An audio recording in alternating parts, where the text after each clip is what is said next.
अभी तक हमने देखे थे 60 क्वेश्चन। अब हम देखते हैं 61 नंबर से क्वेश्चन से स्टार्ट करते हैं।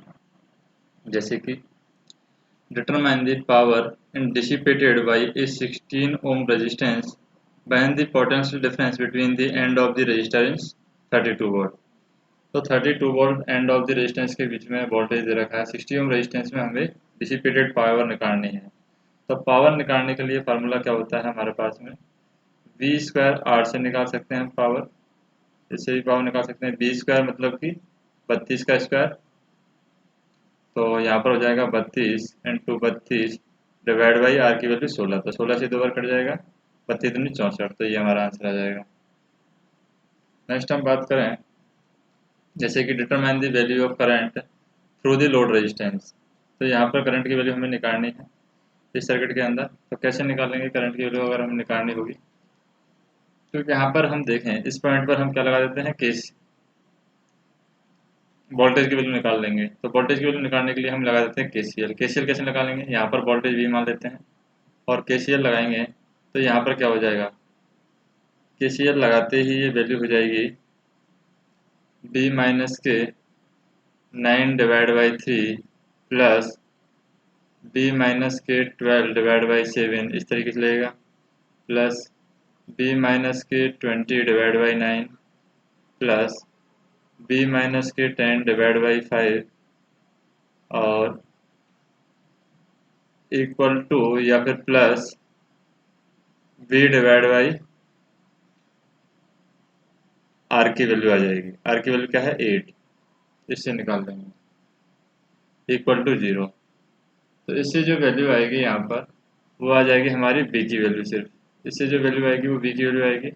मान लीजिए बी की वैल्यू आ गई है इससे 9.795। अब ये बी की वैल्यू आ गई है, इसमें आर का भाग दे देंगे, यानी 8 का भाग दे देंगे। तो 9.795 में 8 का अगर हम भाग दें तो आंसर आ जाएगा 1.21। तो आंसर हो जाएगा हमारा 1.21। नेक्स्ट क्वेश्चन देखें।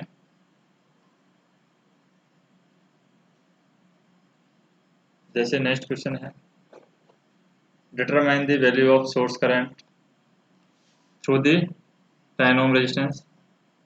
तो सोर्स करंट की वैल्यू हमें निकालनी है यहाँ पर 10 ओम रेजिस्टेंस में। जैसे यहाँ पर हमें करंट की वैल्यू निकालनी है, determine the value of current through this 10 ohm resistance if the source of 8 volt with internal resistance 1 ohm is connected across P Q.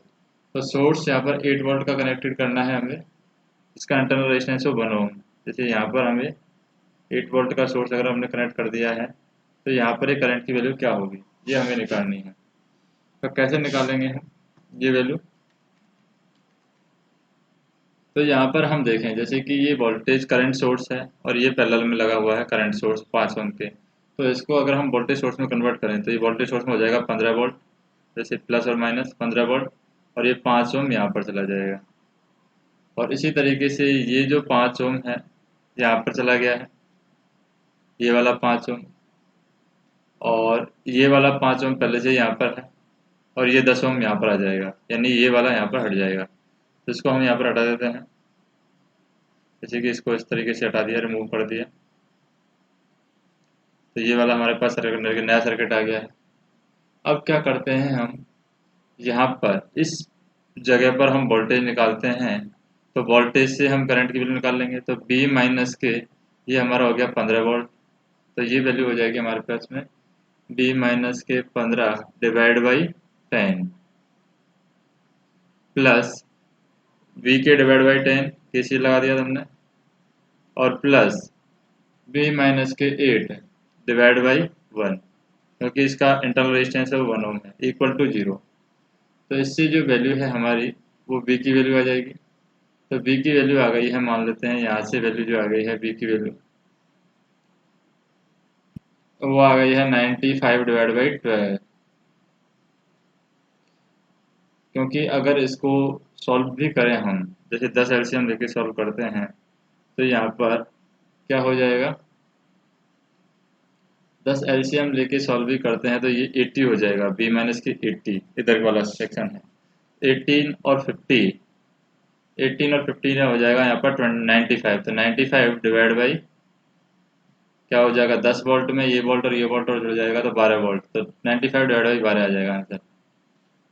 ये बी की वैल्यू आ रही है, तो आई की वैल्यू निकालनी है तो 10 का भाग और चला जाएगा, तो आई की वैल्यू आ जाएगी 95 डिवाइड बाई 120, तो ये आ जाएगा 0.79 एम्पियर। तो ये 0.79 एम्पियर ही हमारा आंसर हो जाएगा। नेक्स्ट हम देखें, what is the peak to peak value of sinusoidal voltage having average value of 100 volt. अगर एवरेज वैल्यू दे रखी है 100 वोल्ट तो पीक टू पीक वैल्यू निकालनी है, कैसे निकालेंगे, वी एवरेज वैल्यू का फार्मूला होता है 2bm डिवाइड बाई पाई।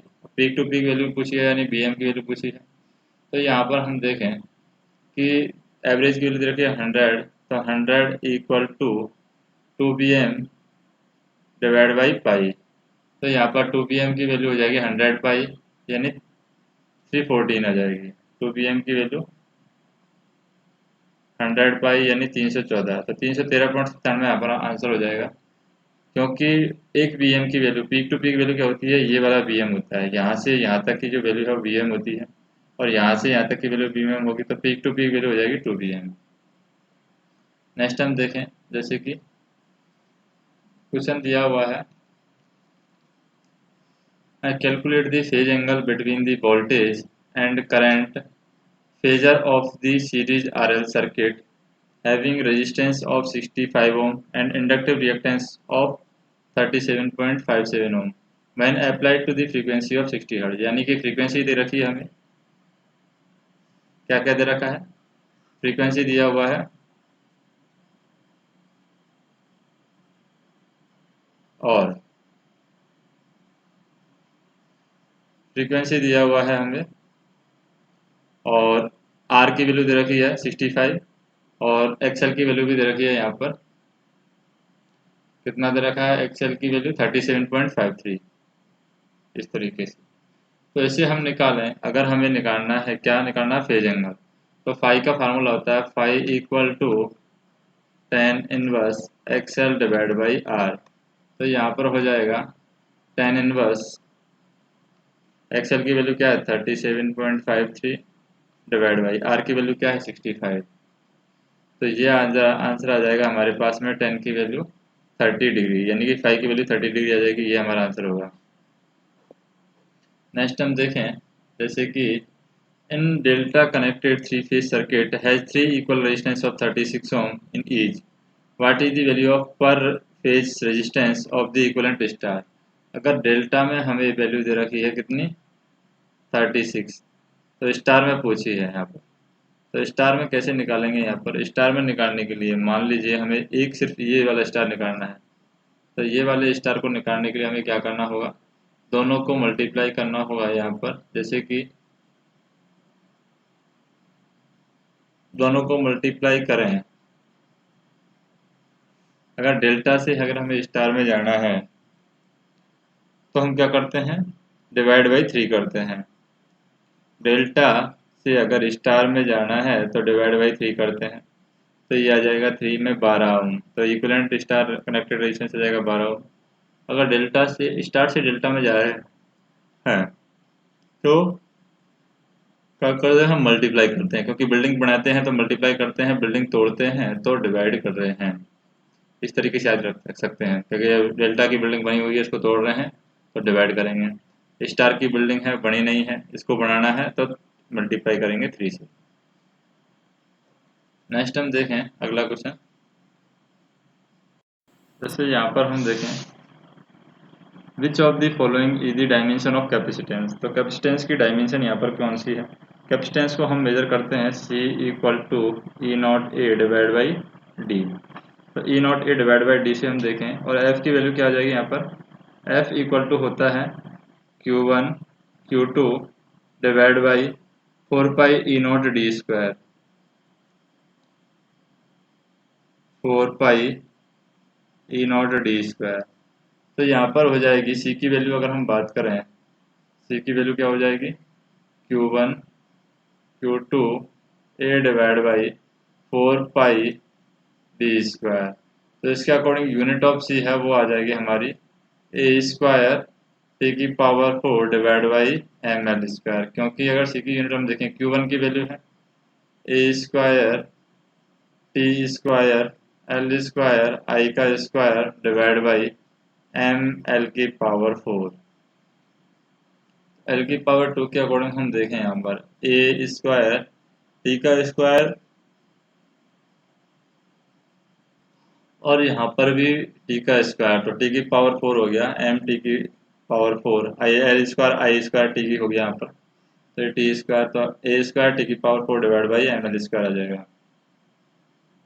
क्योंकि एल स्क्वायर से एल स्क्वायर कट गया यहाँ पर, और ये टी स्क्वायर है, ये भी टी स्क्वायर है, तो टी की पावर 4 हो जाएगा। नेक्स्ट हम देखें ripple factor is, ripple factor क्या होता है?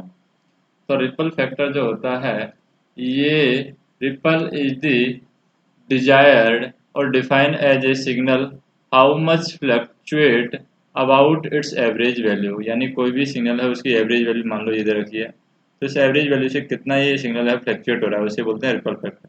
तो रिपल फैक्टर का वो जो फार्मूला होता है वो होता है R M S value divide by F peak value, यानी कि V M, R M S value divide by peak value, या फिर हम बोल सकते हैं R M S divide by D C value. ये वाला गलत है यहाँ पर, ये वाला सही है, R M S divide by D C value, ये हमारा रिपल फैक्टर का फार्मूला होता है। नेक्स्ट हम देखें जैसे 69 है, 69 में क्या है, यहाँ पर how much time will be taken by 40 coulomb और 40 coulomb of the charge to pass through a point in the circuit if the current of 8 ampere flow through it। तो 14 कूलाम चार्ज दे रखा है, टाइम दे रखा है, यहाँ पर current दे रखा है 8 एम्पियर, हमें ज्ञात करना है समय। तो समय की वैल्यू क्या होती है, से आई का फार्मूला होता है I equal to D Q divide by D T. तो यहाँ पर अगर 0 से 40 की बात करें हम, क्योंकि चार्ज दे रखा है और 0 से 40 सेकंड दे रखा है, yeah, in second will be taken by 40 coulomb of charge to pass through a point in a circuit if the current of 8 ampere flow through it। तो 0 से 40 के अकॉर्डिंग हम बात करें डी क्यू की वैल्यू, तो आ जाएगी 0 से 8 इंटू आई इंटू डी टी, 0 से 8 इंटू आई इंटू डी टी। आई की वैल्यू क्या है 8 एम्पियर, इंटू टी की वैल्यू निकालनी है हमें, और इधर 0 से 40 डी क्यू की वैल्यू कितनी दे रखी है 40, तो टी की वैल्यू यहाँ पर आ जाएगी 40 डिवाइड बाई 8 यानी कि 5, तो 5 सेकंड यहाँ पर टाइम आ जाएगा। 4 capacitance of 15 micro millifarad are connected in parallel, what is the equivalent capacitance of combination? तो कॉम्बिनेशन का इक्विवेलेंट कैपेसिटेंस क्या होगा? तो यहाँ पर हम देखें अगर पैरेलल में कनेक्टेड हैं तो चारों को हम जोड़ देते हैं तो 60 हमारा आंसर आ जाएगा। नेक्स्ट हम देखें at a degree of 20 degree Celsius aluminium wire has resistance of 30 ohm, the temperature coefficient of resistance is 0.00305 per degree Celsius, and what is the approximate resistance of the wire at 30 degree Celsius? तो पहले 20 degree Celsius पर 30 ओम दे रखा था, अब 30 degree Celsius पर क्या होगा? तो यहाँ पर हम बात करें जो आर टी है उसको कैलकुलेट करते हैं, तो आर टी की वैल्यू का फार्मूला क्या होता है, आर टी इक्वल टू हो जाता है R T equal to R naught 1 plus alpha T. तो यहाँ पर आर टी की वैल्यू है, आर नॉट की वैल्यू दे रखी है 30 और 1 प्लस एल्फा की वैल्यू दे रखी है 0.00305 एल्फा नॉट, और टी की वैल्यू दे रखी है, टी की वैल्यू यहाँ पर पहले अब 30 हो गया, पहले 20 था, तो 10 का अंतर है, 10 आ जाएगा यहाँ पर। तो ये जो वैल्यू है ये हो जाएगी हमारी 30.91, यानी कि 31 के आसपास हमारा आंसर आ जाएगा। नेक्स्ट हम देखें find the resistivity of material in ohm और per centimeter of the wire whose resistance is 5 ohm. Assume length of wire is 15 meter, diameter of wire is 0.15 centimetre. तो यहाँ पर बात करें हम जैसे क्या होता है, रेजिस्टिविटी ऑफ मटेरियल हमें फाइंड करनी है, रेजिस्टेंस दे रखा है 5 ओम, तो फार्मूला क्या हो जाएगा, यहाँ पर फार्मूला हो जाएगा R इक्वल टू यानी रेजिस्टिविटी पूछे तो rho equal to R A divide by L. R की वैल्यू दे रखी है यहाँ पर 5 इंटू एरिया की वैल्यू दे रखी है पाई आर स्क्वायर, तो इंटू पाई इंटू आर की वैल्यू क्या दे रखी है यहाँ पर, जैसे डायमीटर ऑफ वायर दे रखा है 0.15, तो 0.15 सेंटीमीटर है, इसको मीटर में बदला तो 10 की पावर -2 से मल्टीप्लाई करेंगे तो क्या हो जाएगा 0.15 डिवाइड बाई 2 इंटू 10 की पावर-2 का स्क्वायर, तो 5 pi R square divide by area हो गया pi R square divide by L. तो एल की बात करें यहाँ पर एल कितना है, ये पहले तो दिया हुआ था एल की वैल्यू 15 है, एज्यूम लेंथ 15 में से यहाँ पर 2 और आ गया तो कितना हो गया 30 में से 3 ही आ जाएगा यहाँ पर नीचे की साइड, तो ये हो जाएगा पाई इंटू 5.625 इंटू 10 की पावर-7 डिवाइड बाई 3, तो ये हमारा आ जाएगा 5.89 इंटू 10 की पावर-7, ये हमारा आंसर होगा।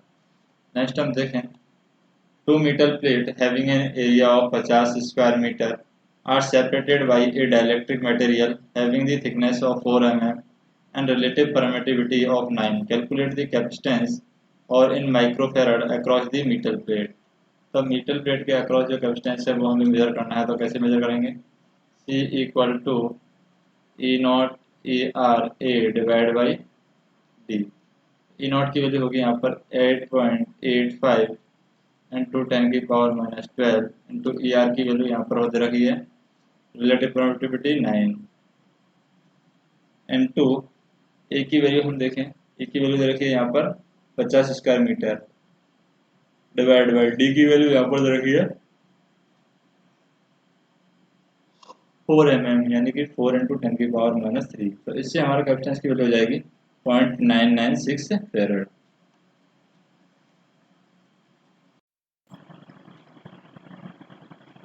A chalk of 20 Henry carries a current of 600 milliampere. Calculate the energy stored in form of magnetic field by the chalk. तो चौक के द्वारा जो एनर्जी स्टोर की जाती है वो की जाती है हाफ एल आई स्क्वायर से एनर्जी स्टोर की जाती है। तो एल की वैल्यू दे रखी है यहाँ पर 20, तो हाफ इंटू 20 इंटू आई स्क्वायर की वैल्यू दे रखी है 600, तो 600 इंटू 10 की पावर-3 का होल स्क्वायर हो जाएगा। तो इसको हम कैलकुलेट करेंगे तो ये आएगा 3.6 जूल, तो ये आंसर हो जाएगा।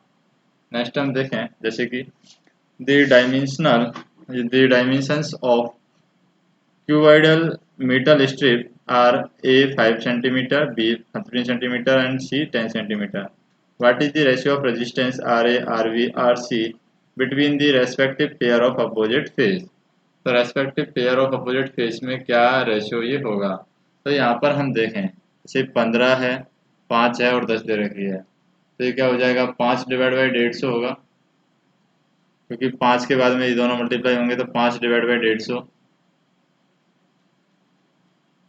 रेजिस्टेंस का रेशियो हमें पूछा है, समानुपात में देखें 15 डिवाइड बाई 50, क्योंकि बाकी दोनों को मल्टीप्लाई करेंगे हम। अनुपात में बात करें 10 डिवाइड बाई बाकी दोनों को मल्टीप्लाई करेंगे, यानी 15 5 75।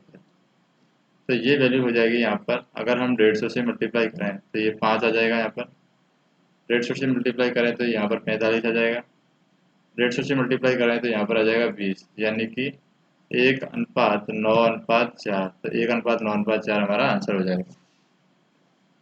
नेक्स्ट हम बात करें कैलकुलेट द इक्विवेलेंट कैपेसिटेंस, ए और बी के बीच में हमें इक्विवेलेंट कैपेसिटेंस ज्ञात करना है। तो ए और बी के बीच में अगर इक्विवेलेंट कैपेसिटेंस ज्ञात करना है तो जैसे 5 और 10 है बैलेंस कंडीशन, 5 और 10 बैलेंस कंडीशन है, तो इसको हम कर देते हैं ओपन। जैसे ही ओपन करेंगे तो ये वाला सेक्शन हमारा क्या हो जाएगा, गायब हो जाएगा। अब हम देखें ये क्या है, सीरीज में कनेक्टेड है, इसका मतलब इसको पैरेलल कॉम्बिनेशन में मानेंगे।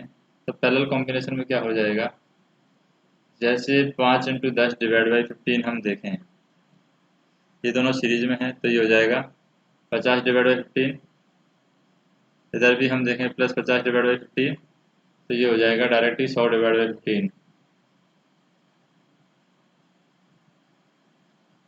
100 डिवाइड बाई 15, या 5 से काटें तो 20 डिवाइड बाई 3, तो ये 6.67 आंसर आ जाएगा हमारे पास। तो आंसर क्या होगा 6.67, यानी 6.7 हो जाएगा। नेक्स्ट हम देखें, how many nodes and junction are present respectively in the circuit. तो नोड और जंक्शन कितने हैं, तो यहाँ पर बात करें हम, नोड कितने हैं, 1 2 3 4, और ये दोनों एक एक नहीं जाएंगे क्योंकि कनेक्टर है, तो 5, तो 5 नोड हैं। और जंक्शन की बात करें हम, जंक्शन कितने हैं, तो यहाँ पर एक जंक्शन और ये दूसरा जंक्शन, पहला तो कोई जंक्शन है ही नहीं है, तो 2 ही यहाँ पर जंक्शन है। तो जैसे हम देखें तो A B C D E यहाँ पर नोड हैं, और 2 equations are node is called junction. अगर 2 equation, if when more than 2 equation are meet at a point, that point is called junction. तो यहाँ पर बी और ई हैं, 2 जंक्शन हैं, क्योंकि दोनों पर यहाँ पर मिल रही हैं चीज़ें आकर के, तो वो कहलाएंगे हमारे जंक्शन। नेक्स्ट हम देखें, यहाँ पर जैसे कि find the figures on below, find the value of G in S. तो जी की वैल्यू हमें ज्ञात करनी है यहाँ पर, तो जी की वैल्यू कैसे ज्ञात करेंगे, जी की वैल्यू ज्ञात करने के लिए यहाँ पर हम देखें, जैसे कि 6 है, तो 6 माइनस के 2 divide by G equal to 0 आ जाता है। अगर पोटेंशियल डिफरेंस की बात करें, क्योंकि ए और बी पर पोटेंशियल डिफरेंस हमारा सेम होगा, और 6 की बात करें तो ये 6 माइनस के करंट की यहाँ पर 2 एम्पियर करंट फ्लो होगी, 2 डिवाइड बाई जी, तो इस ऑप्शन को भी हम जी मान लेते हैं। तो यहाँ पर 2 divide by G equal to 6 है, तो जी की वैल्यू क्या हो जाएगी, जी की वैल्यू हो जाएगी 2 डिवाइड बाई 6 यानी 1/3 यानी 0.33, तो 0.33 आंसर आ जाएगा। नेक्स्ट हम बात करें, determine the potential difference between B and D. तो बी और डी के बीच में पोटेंशियल डिफरेंस हमें निकालना है। तो बी और डी के बीच में अगर पोटेंशियल डिफरेंस हमें निकालना है तो हम कैसे निकालेंगे, जैसे ये दोनों सीरीज में चले जा रहे हैं, अगर हम ए और सी की बात करें, 12 एम्पियर करंट फ्लो हो रही है, 12 एम्पियर करंट यहाँ पर निकलेगी। ए और सी की बात करें तो ये भी 9 है यहाँ पर, जैसे इसकी बात करें तो ये भी 9 काम कर रहा है 100, और ये भी 9 काम कर रहा है 100। तो यहाँ पर हम देखें कि जो वी डी की वैल्यू है वो क्या है, वी डी की वैल्यू है यहाँ पर बी ए माइनस के 24, क्योंकि ये 9 है, ये भी 9 है, 6 एम्पियर करंट इसमें फ्लो होगी, तो सी 4 एम्पियर में करंट फ्लो होगी तो 24 होगा, तो बी ए माइनस के 24। इसी तरीके से अगर बी बी की बात करें तो बी बी में जो वोल्टेज होगा इस तरीके से, तो ये यहाँ पर बी ए माइनस 30 होगा, बी ए माइनस के 30, तो बी बी डी की वैल्यू क्या आ जाएगी, बी बी डी की वैल्यू आ जाएगी यहाँ पर बी ए माइनस 30 माइनस होना चाहिए इसमें, तो बी ए माइनस के 30 माइनस के बी ए प्लस के 24, तो बी ए से बी ए कट गया, 30 माइनस के 30 और प्लस के 24 क्या हो जाएगा, माइनस के 6, तो बी बी डी की वैल्यू आ गई माइनस के 6 वोल्ट, तो यहाँ पर आंसर हो जाएगा माइनस के 6 वोल्ट। नेक्स्ट हम बात करें, determine the current delivered by the source in the circuit given below. तो सोर्स के द्वारा जो करंट दी जाती है उसको डिलीवर करना है, तो कैसे सॉल्व करेंगे इसको, जैसे यहाँ पर इसको इग्नोर कर देते हैं, ये 10 ओम चला जाएगा और ये भी 10 ओम चला जाएगा, और दोनों को मिला करके कितने में बदला जाएगा, 5 ओम में काम बदल जाएगा। नेक्स्ट हम बात करें आई की वैल्यू, करंट की value, I equal to B divide by R, B कितना है 220 डिवाइड बाई आर की वैल्यू कितनी है 5, तो आ जाएगी 44 एम्पियर की। नेक्स्ट हम देखें,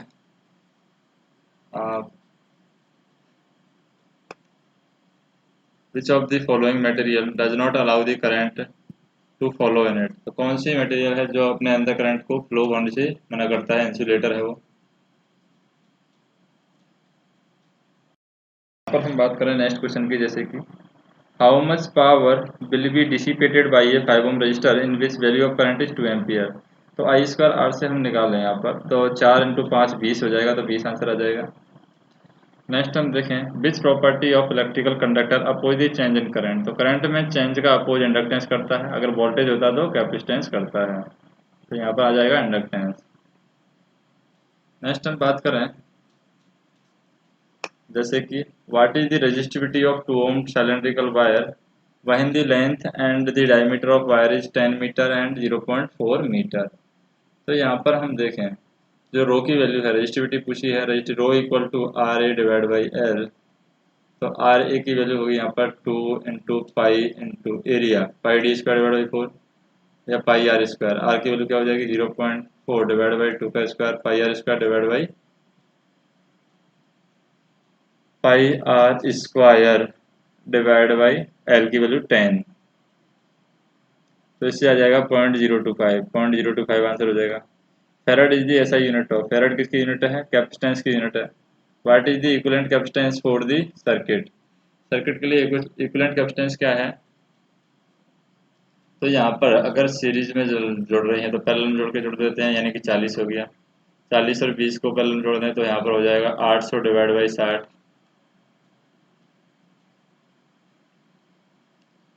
और फिर सारे पैरेलल में चले जाएंगे।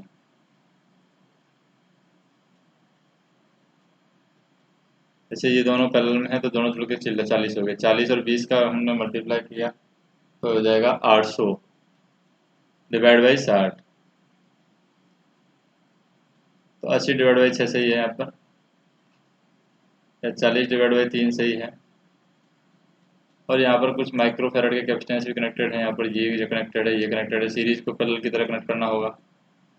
तो ये वैल्यू आ जाएगी यहाँ पर 20 और 20 की वैल्यू, यानी ये दोनों को जोड़े हम तो हो जाएगा 20 इंटू 20 डिवाइड बाई 40, जो भी वैल्यू आएगी प्लस के 20, क्योंकि ये क्या है पैरेलल में कनेक्टेड है। तो पैरेलल में कनेक्टेड है तो ये हो जाएगा प्लस के 20। और फिर ये 10 है, ये सीरीज में कनेक्टेड है, इनको भी ऐसे शुरू करेंगे 10 इंटू 10 डिवाइड बाई 20। तो इससे हमारा आंसर आ जाएगा 4.32 आंसर आ जाएगा। नेक्स्ट हम देखें what will be the resistance of lamp rated eight 220 volt और 200 वोल्ट। तो यहाँ पर रेजिस्टेंस क्या होगा लैम्प का, उसकी बात करें तो P equal to V square divide by R. V square की वैल्यू होगी 220 इंटू 220 डिवाइड बाई आर की वैल्यू। यहाँ पर अगर हमें निकालना रेजिस्टेंस तो R equal to V square divide by P हो जाएगा। तो पी हो जाएगा यहाँ पर 200। तो वैल्यू हो जाएगी इकट्ठी अगर हम बात करें तो ये 242 ओम हो जाएगी। तो 242 ओम आंसर होगा। नेक्स्ट हम देखें what will be the equivalent resistance for the circuit. तो इक्विवेलेंट रेजिस्टेंस क्या होगा। तो यहाँ पर बात करें इक्विवेलेंट रेजिस्टेंस है वो 7 होगा। यहाँ पर अगर बात भी कर लें यहाँ पर इक्विवेलेंट रेजिस्टेंस 7 होगा।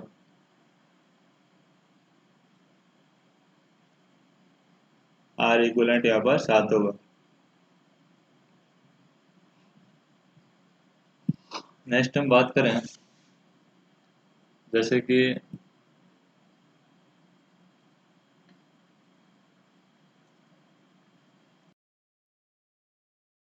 of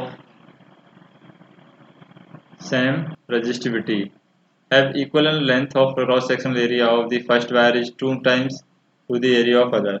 What will be the resistance of wire that has large cross section area if the resistance of other wire is 20 ohm। तो यहाँ पर बात करें हम जैसे कि R की जो वैल्यू होती है R equal to rho L divide by A. तो यहाँ पर जो वैल्यू है 20 की वैल्यू R इक्वल टू 20 है resistance of other wire, rho L1 divide by A2। तो यहाँ पर R1 की वैल्यू हो जाएगी 10 ओम। नेक्स्ट हम देखें what will be the resistance of bulb for the circuit. तो सर्किट के लिए रेजिस्टेंस ऑफ बल्ब क्या है। तो P equal to V square divide by R equivalent आ जाएगा। आर इक्वलेंट की वैल्यू हो जाएगी यहाँ पर 40 डिवाइड बाई 11।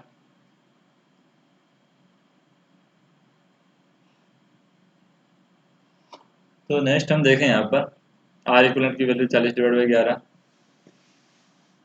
तो उसी से वैल्यू आ जाएगी यहाँ पर 40/11 I square R equivalent. R equivalent भी यहाँ पर दे रखा है, कितना दे रखा है 110,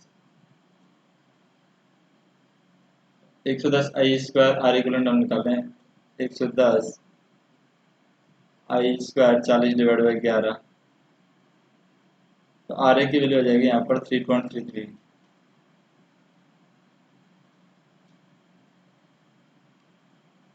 क्या वैल्यू होता है 3.33। नेक्स्ट हम देखें algebraic sum of electric current meeting at common point. तो एक ही कॉमन पॉइंट पर एल्जेब्रिक सम है वो क्या होता है 0 होता है। विच of the following law is based on the conservation of energy. Conservation of energy में कौन सा लॉ अप्लाई किया जाता है, किरचॉफ वोल्टेज लॉ अप्लाई किया जाता है। For the value of I4 in ampere for the genuine result junction, जैसे कि हम बात कर रहे हैं यहाँ पर केसीएल लगाकर बात करें समीशन ऑफ I = 0, तो ये हो जाएगा -4 जो जा रही है, फिर +2 जो आ रही है, -3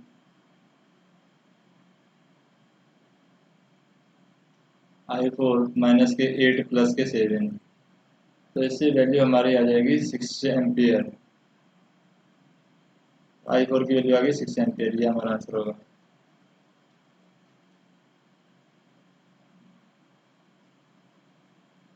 नेक्स्ट हम देखें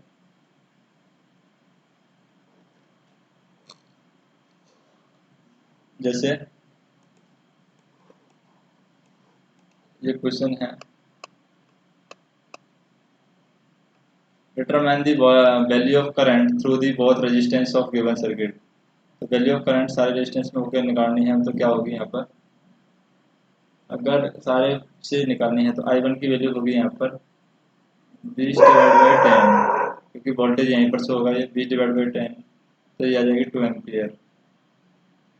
और अगर I2 की वैल्यू होगी तो 20 -10/20। नेक्स्ट हम देखें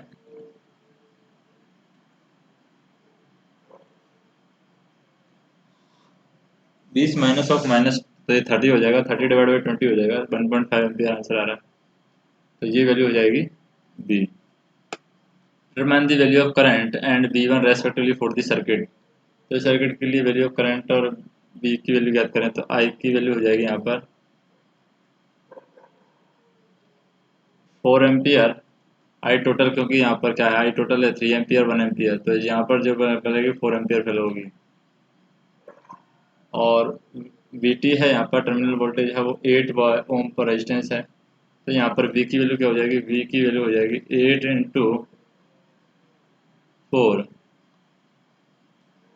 तो यह आंसर आ जाएगा हमारे पास 32 वोल्ट। 32 वोल्ट। नेक्स्ट हम बात करें जैसे कि ऐसा यूनिट ऑफ मैग्नेटिक फ्लक्स, ऐसा यूनिट मैग्नेटिक फ्लक्स की क्या है, वेबर है। विच of the following is reciprocal reluctance. Reciprocal reactance है यहाँ पर परमियंस पर दिया जाता है। What is the peak value of the alternative voltage. What is the peak value of alternative voltage having the average value of 180 volt. तो यहाँ पर क्या हो जाएगा, एवरेज वैल्यू होती है वो 2Vm/π से निकलती है, तो यहाँ पर 2Vm/π = 180 दे रखा है, तो Vm की वैल्यू हम निकालेंगे 282.57 वोल्ट। नेक्स्ट हम देखें the capacitive reactance of a circuit is 60 ohm when it is supported or supplied with the 50 Hz supply. What will be the value of capacitive reactance of ohms in same circuit and if it is supported by 60 Hz supply। तो यहाँ पर बात करें हम, तो ये x की value है वो है यहाँ पर 1/f की वैल्यू, तो यहाँ पर 50 आंसर आ जाएगा। अगर x की वैल्यू याद करनी है, कैपेसिटिव रिएक्टेंस अगर सर्किट की दे रखी है, यहाँ पर सप्लाइड फ्रीक्वेंसी भी दे रखी है, कैपेसिटिव रिएक्टेंस की वैल्यू सेम सर्किट के लिए क्या होगी वो हमें निकालना है, तो 50 आ जाएगी। नेक्स्ट हम देखें what is the dimension of resistance. तो रेजिस्टेंस की डायमेंशन यहाँ पर क्या है, तो M L square divide by Q square T, ये यहाँ पर डायमेंशन है रिएक्टेंस की, M L square divide by Q square T. Next question है हम मास्ट में देखेंगे दूसरे वीडियो में, जितने भी वीडियो बचे हैं।